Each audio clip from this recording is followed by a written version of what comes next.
Hello students, how are you? Now let's start our next chapter of economics in this video, and the chapter name is Sectors of the Indian Economy. Okay, first topic, it is very common topic for all of us, sectors of economic activities. Already इस topic पर हम लोग अपने junior classes में भी जा चुके हैं कि इकोनॉमिक एक्टिविटीज़ के हिसाब से हम अपने सेक्टर्स को 3 पार्ट में डिवाइड करते हैं. फर्स्ट इज एग्रीकल्चर सेक्टर, आपको नज़र आ रहा होगा. Second is secondary sector and third is tertiary sector. Agriculture sector is also known as primary sector. अब यहाँ पर हम लोग देखते हैं कि हम लोग बेसिकली प्राइमरी सेक्टर में किन किन एक्टिविटीज़ को लेते हैं. तो देखो, it is very clearly there.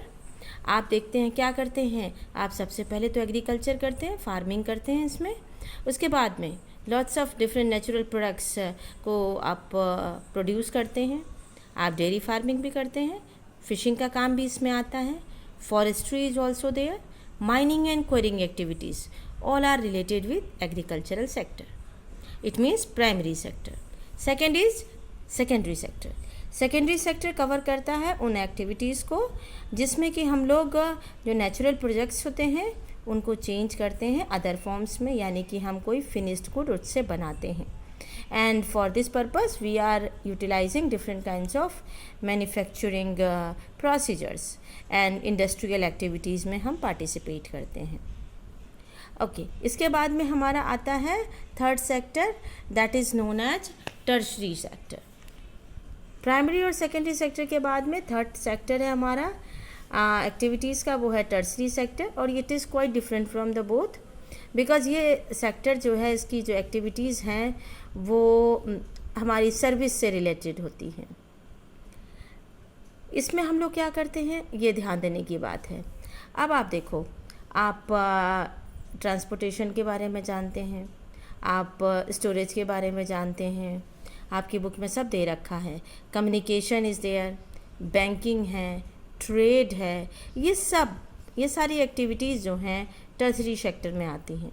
Even we teachers are there, we are also providing a service. Our lawyers are there, our doctors are there. तो all are collectively coming in this tertiary sector, जिसे हम service sector के नाम से भी जानते हैं. जबकि सेकेंडरी सेक्टर जो है उसे हम इंडस्ट्रियल सेक्टर के नाम से भी जानते हैं. तो ये सारी चीज़ें अब हम लोगों की क्लियर हो गई. ओके, नेक्स्ट टॉपिक है हमारा कंपेयरिंग द 3 सेक्टर्स. अब भी बड़ी आसानी से हम लोग पता लगा सकते हैं कि ये तीनों जो सेक्टर्स होते हैं, इन ऑल 3 सेक्टर्स में हम लोग अलग अलग तरीके के गुड्स और सर्विसेज को प्रोड्यूस करते हैं. बहुत सारे लोग जो होते हैं ऑल 3 सेक्टर्स में आते हैं, काम करते हैं गुड्स को प्रोड्यूस करने के टाइम पर और सर्विसेज को प्रोवाइड कराने के समय पर. In an economy, there could be one or more sectors which are dominant in terms of total production and employment, while other sectors are relatively small in size.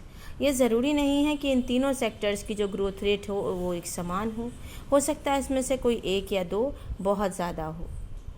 अब अगला topic है हमारा, how do we count the various goods and services and know the total production in each sector. कैसे पता करते हैं भाई? अगर आप बाज़ार में जाते हो तो आप देखो कि एक किसान जो है वो गेहूँ उपजाता है, ठीक है. एग्ज़ाम्पल के लिए, अगर 10,000 किलो गेहूँ जो है उसको 8 रुपीज़ पर केजी के हिसाब से बेचा जाता है तो उसकी वैल्यू निकल के आती है 80,000. इसी तरह से वैल्यू ऑफ 5,000 कोकोनट 10 रुपीज़ पर के हिसाब से बेचेंगे तो 50,000. Similarly, the value of goods and services in the 3 sectors are calculated and then add up. अब हम लोग इस तरह से अलग अलग जा कर के इनका गुड्स का वैल्यू नहीं निकालते हैं. यहाँ पर हमें एक चीज़ ध्यान में रखनी होती है, not every good that is produced and sold needs to be counted. हर वो वस्तु जिनको हम बनाते हैं या हम जिनको बाज़ार में बेचते हैं हम उसको काउंट नहीं करते हैं. हम यहाँ पर क्या इंक्लूड करते हैं, फाइनल गुड्स एंड सर्विसेज. उदाहरण के लिए देखो, बहुत अच्छे से समझाया है इसमें आपकी बुक में. टेक एक फार्मर जो है अपने गेहूं को बेचता है and sells the flour to a biscuit company 10 रुपये किलो के हिसाब से। भाई वो अपनी वीट जो है वो एक फ्लोर मिल को बेचता है 8 रुपये पर केजी के हिसाब से, और वो जो फ्लोर मिल का जो ओनर है वो अपने पिसे हुए आटे को बेचता है 10 रुपये के हिसाब से बिस्किट कंपनी को। अब जो बिस्किट कंपनी है वो इस्तेमाल करेगी इस फ्लोर का, मैदे का, और उसमें शुगर, ऑयल और दूसरी एडिबल चीज़ों को ऐड भी करेगी। अब इसके बाद में बिस्किट बन जाने के बाद में वो कंपनी जो है अपने कंज्यूमर को अलग अलग रेट्स में अलग अलग पैकिंग के हिसाब से बेचती है।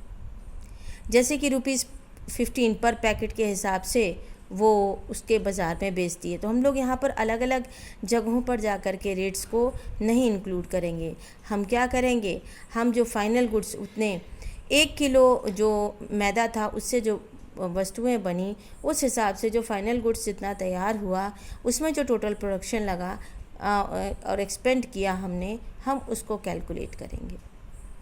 तो इसी पर बेस्ड है, इम्पॉर्टेंट है एक ये term, the value of final goods and services जो कि प्रोड्यूस की जाती है तीनों सेक्टर में एक पर्टिकुलर ईयर के दौरान, provide the total production of the sector for that year and the sum of the production in the 3 sectors gives what is called the GDP, gross domestic product.